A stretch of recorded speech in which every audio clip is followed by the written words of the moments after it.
നമസ്കാരം. ഒക്ടോബർ 1 ആധുനികത്തെ ഏറ്റവും വലിയ ഇഷ്ടയും നമ്മുടെ സ്കൂളിന്റെ പ്രത്യേക മധ്യസ്ഥയുമായ മിസ്റ്റർ കൊച്ചു ത്രേസ്യായുടെ തിരുനാൾ തന്നെ. നമുക്ക് ഈ വിഷയെ പറ്റി അല്പം മനസ്സിലാക്കിയാലോ. ഫ്രാൻസിലെ അലൻസോൺ എന്ന സ്ഥലത്ത് 1873 ജനുവരി 2 തെരേസ ജനിച്ചു.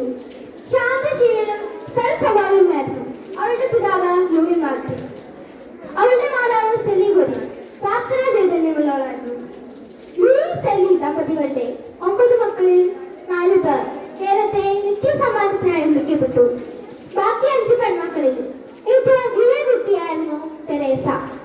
ചേച്ചിമാരുടെ ആളിൽ കൊച്ചു തെരേസ വളർന്നു. മൂത്ത ചേച്ചിയായ മരിയയായിരുന്നു തെരേസയെ എഴുതുവാനും വായിക്കുവാനും പഠിപ്പിച്ചിരുന്നത്. ആത്മീയ കാര്യങ്ങൾ നോക്കിയിരുന്നത് പൗള ചേച്ചിയായിരുന്നു. തെരേസയ്ക്ക് 4 വയസ്സുള്ളപ്പോൾ അത്ഭുത രോഗത്താൽ അമ്മ മരിച്ചു. അതോടെ തെരേസയുടെ സന്തോഷമെല്ലാം അവസാനിച്ചു. പൗള ചേച്ചിയുടെ കർമ്മല മടപ്രവേശനം തെരേസയെ വളരെയധികം വിഷമിപ്പിച്ചു. കാരണം അമ്മയുടെ മരണശേഷം പൗളിനായിരുന്നു അവളെ നോക്കിയിരുന്നത്. താമസിയാതെ തെരേസ രോഗബാധിതയായി. പൗള ചേച്ചിയുടെ ഹൃദയവാഗ്ദാന ചടങ്ങിന് പോയെങ്കിലും തിരിച്ചു വന്ന ശേഷം അവളുടെ രോഗം മൂർച്ഛിച്ചു. എന്നാൽ പരിശുദ്ധ മാതാവിന്റെ പ്രവർത്തനത്താൽ രോഗം അത്ഭുതകരമായി ഭേദപ്പെട്ടു. മഠത്തിൽ ചേരണമെന്ന ആഗ്രഹം തെരേസയ്ക്ക് ചെറുപ്പം മുതലേ ഉണ്ടായിരുന്നു. അങ്ങനെ ഒരുപാട് പ്രതിസന്ധികൾ തരണം ചെയ്ത് 15-ാം വയസ്സിൽ തെരേസ മഠത്തിൽ പ്രവേശിച്ചു.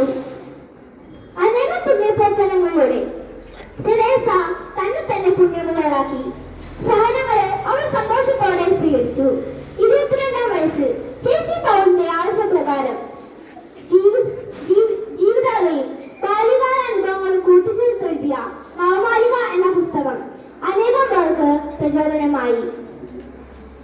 24-ാം വയസ്സിൽ 1897 സെപ്റ്റംബർ 30 ആ ചെറിയ ഇഷ്ടം ക്ഷയരോഗം മൂലം ഈ ലോകത്തോട് വിട പറഞ്ഞു. 1925 അവളെ സഭ വിശുദ്ധയായി പ്രഖ്യാപിച്ചു. ചെറിയ കാര്യങ്ങൾ പോലും